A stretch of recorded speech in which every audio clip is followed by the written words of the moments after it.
Assalamualaikum warahmatullahi wabarakatuh. Bismillahirrahmanirrahim. Alhamdulillahirabbil alamin. Wa afdhalus salati wa atammu taslimi ala sayyidina Muhammadin wa ala alihi wa sahbihi ajma'in. Rabbi shrah li sadri wa yassir li amri wahlul 'uqdatam min lisani yafqahu qawli. Subhanaka la ilma lana illa ma 'allamtana innaka antal alimul hakim. Allahumma akhrijna min zulumatil wahmi wa akrimna bi nuril fahmi waftah alaina bi ma'rifatil ilmi wa sahhil akhlaqana bil hilm waj'alna mimman yastami'una al-qawla fayattabi'una ahsana. Allahumma ati nufusana taqwaha wa zakkiha anta khairu man zakkaha anta waliyuha wa maulaha. Allahumma arinal haqqa haqqan warzuqna ittiba'ah wa arinal batila batilan warzuqna ijtinabah. Allahumma anfa'na bima 'allamtana wa 'allimna ma yanfa'una wa zidna ilma wa huda. Amma ba'd. Qala Allah Subhanahu wa ta'ala fi Qur'anil Hakim, Subhanalladzi asra bi 'abdihi lailan minal masjidil harami ilal masjidil aqsa alladzi barakna haulahu. Shadaqallahul 'azim. Alhamdulillah, muslimin muslimat, hadirin hadirat yang saya hormati, moga-moga kita semua dirahmati dan diberkati oleh Allah Subhanahu wa taala, dan moga-moga kita semua dikurniakan oleh Allah Subhanahu wa taala kefahaman yang baik di dalam urusan agama dan juga keikhlasan yang menyeluruh di dalam menuju kepada ridha Allah Subhanahu wa taala. Kami daripada Kuala Lumpur pagi semalam tu niat tu musafir nak ke Perlis. Masa pagi besok insya-Allah ada dialog anjuran quiz College Universiti Islam Perlis bertempat di pejabat setiausaha kerajaan atau di Kalang, bertajuk Wahabiyah, fahaman Wahabi, adakah aliran sesat ataupun aliran ahli sunnati wal jamaah. Jadi kami awal sikit lah, sempat dah nak rehat sah.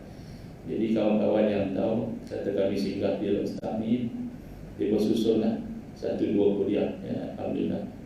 Jadi moga-moga mengisi masa sebelum daripada Isyak ini, kita sama-sama dapat mengambil pengajaran daripada peristiwa Al-Isra wal Mi'raj, yang mana sebagaimana disebut tadi, kita mengingati dan meraihkan peristiwa agung ini pada setiap tahun. Saya juga nak memahami peristiwa hebat ini, yang mana Allah Ta'ala berfirman, Maha Suci Allah yang menjalankan hamba-Nya pada waktu malam. Walaupun disebut hamba, tapi bila abdihi, dhamirhu itu kembali kepada Allah, jadi mulia, ya, hamba Allah mulia. Bahkan kita sesama makhluk pun kadang-kadang tanya, ya, hang kerja apa? Kerja dia apa? Mulia apa? Dia bakal mana? Istana. Naik balik. Saat-saat makan direba je. Tapi bila dengar kata direba istana tu, alai macam dia punya makam dia. Apatah lagi bila nisbah pada Allah. Hamba tu kan rendah, tapi hamba Allah naik balik makam dia daripada waktu malam, daripada Masjidil Haram ke Masjidil Aqsa. Itu saja pun dah pelik dah. Pada zaman tu bukan ada kapal terbang, bukan ada kereta laju, naik unta, naik kuda, tak mungkin nak satu malam pergi balik. Lagi pelik lagi, ada Mi'raj pula. Isra' tu perjalanan daripada Masjidil Haram ke Masjidil Aqsa. Mi'raj daripada Masjidil Aqsa naik ke langit satu lagi, sehinggalah Nabi SAW berbicara dengan Allah SWT dan balik esok hari. Pelik sungguh. Maka saya cuba nak membawa perhatian kita kepada memahami hukum daripada peristiwa ini. Kerana saya perhatikan zaman kita ni, kadang-kadang masyarakat terlepas pandang kepada memahami jenis-jenis hukum yang berbeza. Kalau kita buka dalam kitab, biasanya dia bahagikan hukum ini kepada 3. Hukum tu apa dia dulu? Hukum ni adalah kita menetapkan sesuatu atau kita menafikan. Tu dari segi bahasa namanya hukum. Itsbatul amri atau nafyuhu. Kata ya atau kata tak, dari segi bahasa tu namanya hukum. Contoh orang tanya, jadi kan kata dia kuliah maghrib malam ni, dia berceramah main pada KM, kawan dia jawab dia jadi.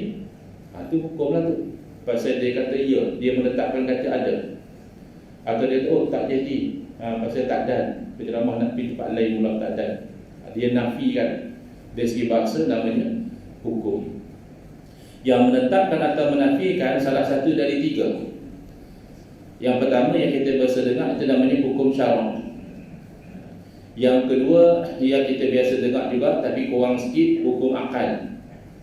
Dan yang ketiga yang barangkali sebahagian tak biasa dengar, kalau biasa dengar pun tak berapa jelas maksud dia, namanya hukum adat. Bermakna sesuatu itu ditetapkan ya atau dinafikan tidak berdasarkan syarak, akal ataupun adat. Macam mana dikaitkan Isra Mi'raj? Secara ringkas, hukum syarak menetapkan bahawa wajib kita itu beriman dengan peristiwa tersebut. Orang boleh jadi kufur kalau dia tak percaya pada peristiwa Isra dan Mi'raj. Dari segi akal, akal kata harus saja, boleh jadilah. Kalau dengan teknologi manusia pun, benda yang dulu makan masa pergi haji dulu berapa bulan? Bulan juga lah nak kapal tu. Lah saat lah panjang senajam sampai. Itu baru teknologi manusia. Dulu orang pelik, macam mana katanya Tok Guru pegang dada boleh lapang dada dia, boleh dapat ilmu. Lah ada teknologi apa dia panggil NFC, sentuh kan. Ada data-data dengan handphone dia masuk dalam handphone kita, saat-saat kosong tak ada apa pun. Takkan teknologi manusia lebih hebat daripada teknologi Allah Ta'ala? Maka akal kata boleh jadilah. Adapun dari segi adat, kebiasaan mustahil. Dengan tak ada kereta, dengan tak ada jet, dengan tak ada apa, tiba-tiba job tu boleh pergi balik, mustahil. Jadi orang-orang kafir Quraisy, mereka itu terikat dengan adat. Sebab tu mereka tak percaya. Dia buat lawak. Dia pergi jumpa Sayyidina Abu Bakar radhiyallahu anhu. Dia kata kawan hang gila. Dia pergi cerita kata di Masjidil Aqsa naik langit semalam. Pagi tadi balik rumah. Gila lah kawan hang. Jangan bawa kata siapa dia. Nabi Muhammad ada. Oh, kalau Muhammad dia beritahu lebih pada tu aku percaya. Tu namanya iman yang kalau ditimbang dengan manusia lain berat lagi iman Sayyidina Abu Bakar radhiyallahu anhu yang digelar sebagai As-Siddiq. Baik. Hukum syarak apa dia? Khitabullah al-muta'alliqu bi af'alil mukallafin imma bit-talab atau bit-takhir. Hukum syarak yang taklifi yang menyangkut pada perbuatan orang mukallaf itu adalah khitab Allah, perintah Allah. Dan dia hanya bersangkutan dengan perbuatan orang mukallaf. Orang tak mukallaf, tak selalu tanyalah hukumnya. Ustaz, apa hukum orang gila di kampung kami, dia pergi sana sini tak pakai baju, tak pakai seluar, telanjang bogey, apa hukum? Tak ada hukum. Tapi hampa janganlah biar saja. Simpanlah dia, jangan bagi duduk telanjang dalam kampung. Tapi kalau hang duduk tengok lama-lama, tu hang ada hukum, saya hang tu mukallaf. Dia gila tak ada hukum. Dan hukum itu perbuatan, bukan ain, bukan benda. Kadang-kadang orang yang mengaji usul fiqh, dia bergurau, kita rasa macam tak betul. Contoh, dia kata apa? Dia kata tuan-tuan, yang sebenarnya babi tak haram. Dia kata ustaz ni bawa jalan pelik-pelik, kita duduk mengaji daripada kecil lah, dia boleh kata babi tak haram. Tapi apa yang dia kata tu sebenarnya betul. Dari segi takrif hukum betul. Pasal hukum adalah perintah Allah yang bersekutan dengan perbuatan orang mukallaf. Babi bukan perbuatan. Babi itu ain, benda. Benda tak ada hukum. Tidak, tak percaya. Saya tanya, apa hukum melihat babi? Haram kan? Saat-saat macam tak boleh terima kata babi tak haram. Melihat babi haram tak? Tengok babi tak haram. Tengok tu perbuatan. Babi itu benda. melihat babi tidak haram. Yang haram memakan daging babi atau haram, atau menyiksa babi. Kalau ada orang apa tengok babi kat dia pergi siksa, haram. Walaupun kita haram makan daging dia, kita tak boleh siksa dia. Dia makhluk Allah juga, kalau siksa berdosa. Jadi itu adalah hukum syarak, sama ada dengan dituntut ataupun dengan diberi pilihan. Tuntut dua jenis. Tuntut suruh buat, tuntut suruh tinggal. Tuntut suruh buat ada dua jenis. Tuntut dengan pasti tak buat berdosa, itu nama dia wajib. Tuntut suruh buat tapi longgar sikit, buat dapat pahala, tak buat tak berdosa, itu namanya sunat ataupun mustahab. Tuntut tinggal, jangan buat, dua jenis juga. Kalau tuntut dengan pasti, tak ada pilihan, hang buat berdosa, itu namanya haram. Tuntut suruh tinggal, jangan duk buat, tapi ada longgar sikit, kira-kira kalau buat tak berdosa, itu namanya makruh. Ya, jadi 4. Mana lagi satu? Jadi pilih. Kalau hukum tuntut atau pilih. Pilih itu namanya mubah, harus. Nak buat boleh, tak mau buat pun tak ada masalah. Jadi ini 5 hukum syarak taklifi. Maka bersangkut dengan Isra' Mi'raj, hukumnya wajib seseorang itu beriman, membenarkan berlakunya peristiwa tersebut, wajib. Tak ada pilihan. Baik. Dari segi hukum akal, berlakunya peristiwa tersebut namanya harus, bukan mustahil. Ada orang tak boleh faham beza hukum akal dengan hukum adat. Dia kata apa pelik sangat, manusia biasa boleh angkat benda berat sampai ratus kilo, tak masuk akal. Bukan tak masuk akal, tak biasa dari segi adat. Dari segi akal tidak mustahil, kerana itu termasuk dalam perkara yang mungkin. Hukum akal macam mana? Saya bagi contoh mudah. Tuan-tuan mai ke masjid mana ni? Masjid As-Salihin. Semayang, tadi tinggal rumah dalam keadaan kemah elok. Pintu dah katuk dah. Buah mangga lagi dibangkut, masuk pencuri. Di sini pencuri bagi apa? Pencuri juga. Kawak dia juga. Kawak ya. Kalau salah sebut minta maaf. Saya buat Terengganu. Kawak betul kan? Masuk kawak, betul kan? Lebih kuat aku lah. Buah mangga siap lah. Mai ke masjid, balik-balik tengok, pasal apa? Pintu terbuka. Pergi dekat tengok mangga habis terbuka, barang-barang dalam rumah berselera. Apa yang main dalam fikiran kita? Kita kata pasti rumah kita dah ada orang macam masuk. Macam mana kita tahu? Masa kejadian, mata kita dah ada di masjid, telinga ada masjid, seluruh diri kita ada di masjid. Macam mana kita boleh tahu kata ada orang macam masuk? Jawabnya, akal yang beritahu. Akal kata kalau dah tadi pintu tertutup, terbuka, mangga terpasang terkopak, barang tersusun berselera, pasti ada orang. Itu namanya wajib akli. Iaitu satu perkara itu berubah, ada yang merupakan dia. Tanya jiran sebelah, dia tak pergi masjid, dia tak apa sihat di rumah. Bagi ada perasaan tak siapa pecah masuk rumah saya tadi. Dia pun keluar tengok, dia kata, saya tak perasan pun, tapi saya rasa jadi sendiri kot. Kita kata ada aku susah hati yang buat lawak lagu ni pula. Takkan dah jadi sendiri. Takkan tu namanya mustahil. Siapa yang buat menagih dadah boleh jadi, pencuri profesional boleh jadi, orang yang dengki pada kita boleh jadi. Boleh jadi inilah namanya jaiz, harus. Jadi wajib akli, sesuatu yang akal tak boleh terima kata tak ada, mesti ada. Mustahil akli, sesuatu yang akal tak boleh terima kata ada, mesti tak ada punya. Sementara jaiz, harus, sesuatu yang akal boleh terima ada atau tak ada. Jadi adanya Nabi SAW itu berjalan dalam tempoh yang begitu singkat, dalam jarak yang begitu jauh, akal kata harus.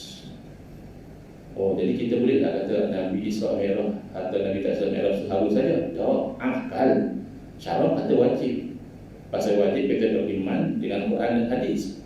Quran dan hadis dah cerita tentang Isra' Mi'raj, kita tak boleh kata oh Isra' Mi'raj ni boleh jadi berlaku, boleh jadi tak berlaku kot. Tak boleh. Kita mesti kata memang berlaku. Pasal itu hukum syarak. Dari segi hukum adat, perkara itu mustahil. Mustahil adat. Tapi mustahil adat ini tidak pasti mesti begitu. Sebab itu takrif hukum adat ni sesuatu yang terhenti pada ulang-ulang cuba, tapi sah persalahan. Kadang-kadang tak jadi lagu tu. Bukan hukum adat di sini maksudnya ada orang Melayu, ada orang Cina, ada orang India. Bukan.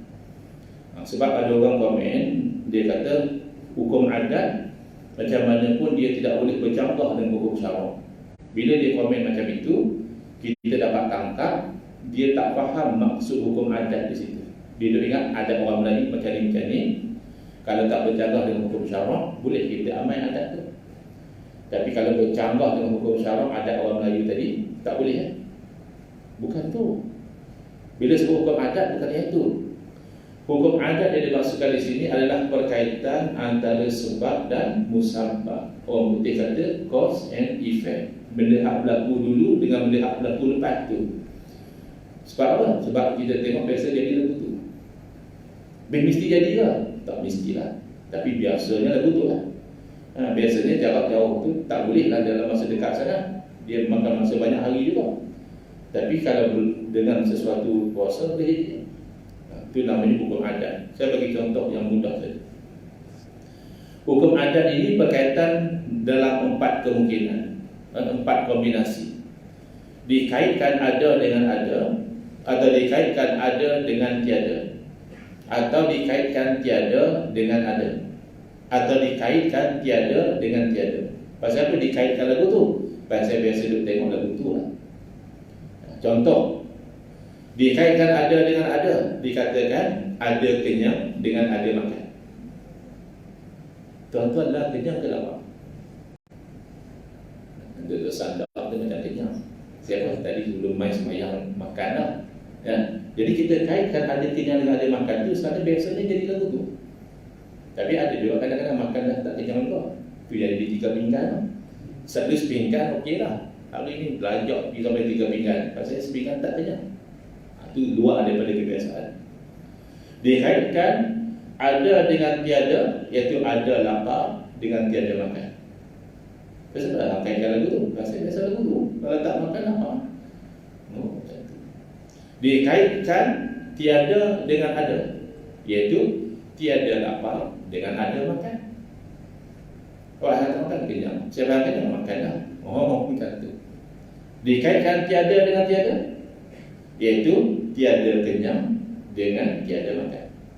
Jadi ini berkaitan, namanya berkaitan adat. Bila berlaku luar daripada kebiasaan, itu dipanggil kharij lil adat, mencari adat.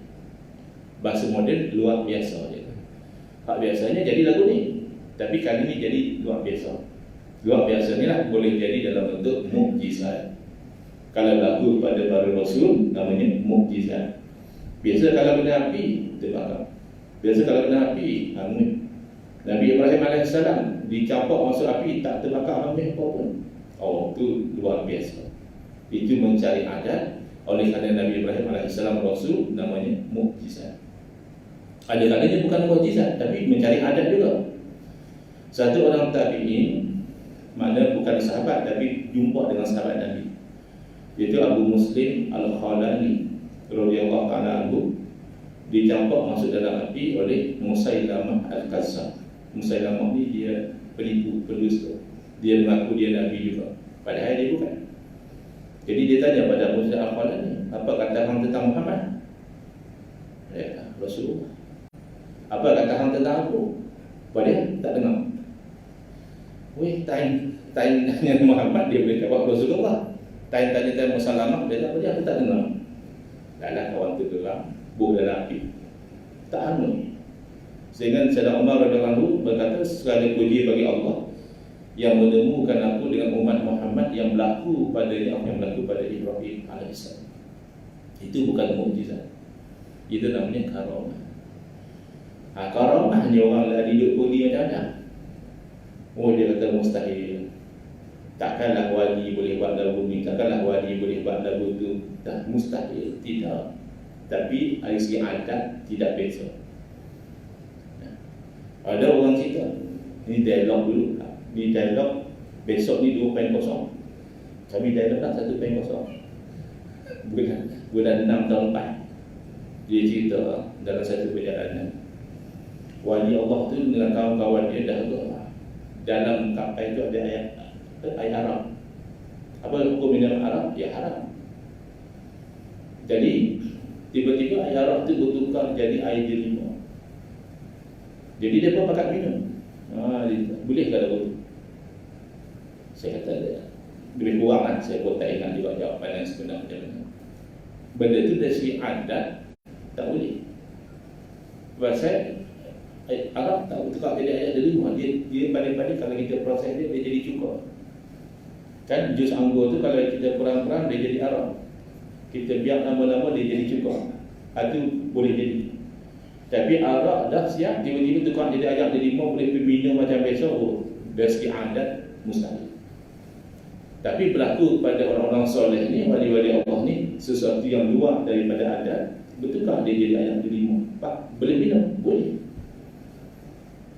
Bukan haram boleh minum Arab lah. Saham juga kata dah tukar jadi ayam delima. Yang dia Arab tukar jadi cuka, boleh tak makan juga? Boleh. Kerana al-hukmu yaduru ma'a illatihi wujudan wa adama. Hukum itu dia berpusing tukar ikut illah dia. Ada illah, ada hukum. Tak ada illah, tak ada hukum. Apa hukum makan bawang mentah? Aku pasal bau busuk. Kalau ni ada teknologi, dia boleh proses bawang tu, bau tak ada rasa sama, bau tak ada. Apa hukum? Harus tidak makruh lagi. Pasal asal makruh tu bau dia. Bila bau hilang hukum dia. Asal haram minum Arab tu pasal dia berpotensi memabukkan. Bila jadi cuka, sudah tidak memabukkan. Cuma jadi cuka ni dari segi adat biasa. Jadi ayat delima dari segi adat tak biasa.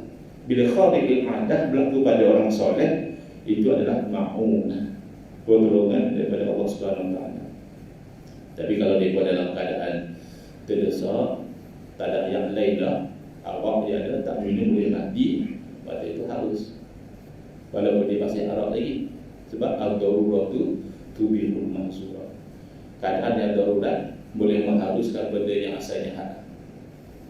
Boleh minum tak? Minum nak sikit, takkan nak hidup. Ad-darurat tu tuqaddaru biqadariha. Darurat ni disukai ikut keperluan dia. Jangan mentang-mentang darurat ambil minum sampai 2-3 botol. Minumlah 1-2 teguk nak bagi hidup. Macam tu. Jadi kalau kita faham begitu, maka kita mengatakan bahawa apa yang berlaku pada Nabi SAW dalam peristiwa Isra Mi'raj dari segi adat itu luar daripada kebiasaan. Itu khariqul adat, itu adalah mukjizat kepada Nabi SAW. Jadi tak adalah kita duduk pelekeh orang, duduk mensyirikkan orang, duduk beli orang. Ya, ada pula berlaku macam ni, boleh jadi. Mana dalil? Dalil berlaku kita dah tahu. Dalil boleh jadi itu ada. Kerana karamah ini ijma' umat Islam berlaku karamah macam berlaku pada Sayyidatina Maryam alaihissalam, dapat datang buah-buahan, dia tak keluar pergi mana tu, dia beribadah dalam mihrab. Ya, dilihat di situ ada makanan-makanan buah-buahan yang luar musim. Ya, contohnya kita tadi bukan musim durian, tahu dia ada durian main mana? Dia katanya daripada Allah Ta'ala. Pelik sangat, pelik. Itu adalah karamah, kemuliaan. Jadi ada benda yang harus dari segi akal, tetapi dari segi syarak wajib, ya, ataupun dinafikan. Contoh, wujudnya syurga dan neraka. Dari segi akal harus. Akal tak boleh fikir. Akal boleh fikir tentang Allah Ta'ala. Akal boleh kata takkanlah dunia ni tak ada pencipta. Belakang rumah kita, kalau semalam ni tak ada reban ayam, kita bangkit tidur pagi ni pergi jenguk, siapa dia buat reban ayam? Boleh tak kalau kita tanya ni, siapa buat reban ayam kat rumah saya tak minta izin? Mai satu orang kata, jadi sendiri, kalau orang buat pun kita kata, hanggang buat lawak, tak ada reban ayam boleh jadi sendiri. Oh, reban ayam boleh jadi sendiri. Alam semesta, langit, bumi, bulan, bintang, manusia, tumbuh-tumbuhan boleh jadi sendiri. Jadi lebih canggih lagi, lebih complicated lagi. Yang tu dengan akal kita telah boleh menetapkan kewujudan Allah Ta'ala, kesempurnaan Allah Ta'ala, kekuasaan Allah Ta'ala. Kita dah boleh nampak dengan akal. Tapi syurga dan neraka kalau kita tak ada pun akan tak ada masalah. Tapi bolehkah kita kata bagi saya syurga dan neraka ni mungkin ada, mungkin tak ada? Tak boleh. Dari segi syarak wajib kita kata syurga ada. Dari segi syarak wajib kita kata neraka tu ada. Dari segi akal dan syarak kadang-kadang dia selari. Ada Tuhan lain daripada Allah Ta'ala, akal kata tak mungkin. Syarak pun kata tak ada. La ilaha illallah, tidak ada Tuhan melainkan Allah. Yang akal tak ada terima Tuhan lebih pada satu. Sebab Tuhan ni sifatnya maha berkuasa, maha berkehendak. Kalau lebih pada satu, kuasa Tuhan yang mana? Kehendak Tuhan yang mana yang terlaksana? Contoh mudah saja, iaitu kita pilihan raya baru ni. Pasal apa kita ambil belanja baru besar saja? Pilihan raya belanja besar kan? Bukan tak ratus juta, dia berkata sampai bilion. Kenapa kita tak ambil jalan mudah saja? Siapa yang nak jadi kerajaan, kita lantiklah, tak payah nak pilih-pilih. Masalah bukan satu, 3, 4 nak jadi kerajaan, lantiklah semua. Jadi kita tak payah ambil duit buat pilihan raya. Habis lantik semua, dah ada 4 kerajaan, pada negeri je kan? Dah masing-masing kerajaan lantiklah pada negeri masing-masing. Tu ada 4 dari negeri. Habis menteri kabinet, masing-masing dari negeri lantik menteri kabinet masing-masing. Tu dia, 4 menteri pertahanan, 4 menteri kesihatan. Masa ada satu menteri kesihatan tu kita pilih ni, tak cocok apa kali, ngaji. Cocok kahwin 2 ke 3, 2 ke 3, 4 menteri kesihatan lah, tak tahu nak cocok apa mana. Akal pun tak boleh terima negara macam Malaysia ditadbir oleh lebih pada satu kerajaan. Boleh terima alam semesta ditadbir oleh lebih pada satu Tuhan? Mustahil. Dan Allah syarak juga kata mustahil. Lau kana fihi ma alihatun illallah la fasadata. Kalau ada pada langit dan bumi ini Tuhan-Tuhan yang banyak lain daripada Allah, nescaya binasa langit bumi. Jadi saya cuma nak fokus selalu tak mana kalau Nabi isi daripada expectation. Selalu orang ceramah Surah Mi'raj ni kita naik langit pertama jumpa siapa, pengajaran yang apa, langit kedua jumpa siapa, pengajaran yang apa. Minta maaf lah, tak ni cerita macam ni pula, tak sampai aku nak dengar hak ulang hadis 50 jadi 5 kan, tak tu semayang. Tapi insyaAllah ada faedah juga bahawa kita faham ada 3 jenis hukum yang berbeza. Hukum syarak itu adalah ketetapan Allah, dia dibantu oleh hukum adat. Dia bukan hukum adat canggah hukum syarak dah. Hukum adat tu dia membantu hukum syarak. Contoh, satu orang dia pergi ambil pisau yang tajam, dia pergi bodok buat kawan dia, masuk IC, polis cahaya masuk mahkamah ya. Dia kata, ayah saya mengaji tauhid, sesungguhnya pisau yang tajam tidak melukakan, hanya saja yang melukakan adalah Allah Ta'ala. Boleh lah. Itu hukum akal, bukan hukum syarak. Hukum syarak dia kira adat, kebiasaan, cause and effect. Kebiasaannya pisau yang tajam melukakan. Bila awak mendatangkan sebab, awak kena tanggung akibatnya. Itu hukum syarak. Hukum akal pasti mengatakan tidak apa yang berlaku melainkan dengan izin Allah. Kan ada orang kembali ditikam dengan pisau tajam pun tak ada apa pun. Itu mencari adat. Boleh jadi dalam bentuk sihir, boleh jadi dalam bentuk istidraj, boleh jadi dalam bentuk ma'unah atau karamah. Yang kita bimbang, takut-takut istidraj tadi, doa yang benda bukan-bukan, dia jadi kebal dengan tak semayang, dengan buh najis kat badan jadi kebal, kan? Kok kebal tak mati-mati. Jadi di situ kita faham daripada peristiwa Isra Mi'raj ini 3 hukum tadi. Hukum akal itu kaitannya dengan akidah. Hati-hati ya, zaman sekarang ni ada orang dia kata dia hanya pegang Quran dan Sunnah, dia tak mau pakai akal. Ini dia telah memfitnah Quran dan Sunnah. Bila dia kata dia pegang Quran dan Sunnah, dia tak mau pakai akal, seolah-olah Quran dan Sunnah melarang kita guna akal. Padahal terbalik, Quran dan Sunnah yang menuntut kita guna akal. Dalam Al-Quran banyak ayat Allah berfirman, afala ta'qilun, pasal apa hamba tak guna akal? Afala tatafakkarun, awak hamba tak fikir tengok lah. Wa fi anfusikum afala tubsirun, dalam diri hamba sendiri hamba tak perhati lah. Tu yang jantung hamba depan dapat pumpam tu hamba boleh tahu. Boleh tak bagi stop saat 5 minit? Ada orang mati solihin, sementara dengan kuliah ni dia bagi jantung dia rehat 5 minit, lagi sambung balik, boleh tak? Tak boleh. Bila jantung nak berhenti kat AJN tu, doktor pakar ramai, ubat ada, mesin macam-macam, dia stop juga. Habis kalau jantung kita sendiri, dalam badan kita sendiri, kita tak boleh nak kawal ikut selera kita, siapa yang kawal?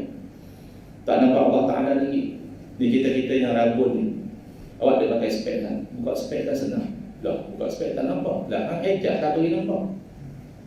Cuba ejaskan kita, teori dia otot mata kita tu kena follow supaya arca tu dia jatuh betul-betul atas retina kita. Betul kan ada tu? Ada doktor tu.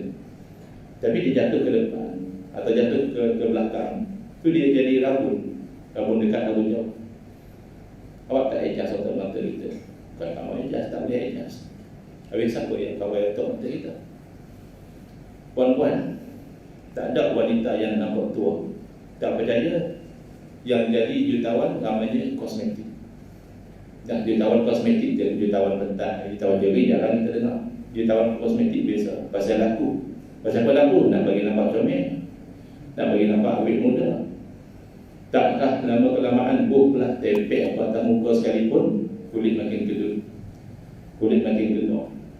Dan pepatah orang KL lah, kulit makin tenduk, mata makin kabur, uban dah berterabur, gigi banyak gugur, tinggal nak masuk kubur.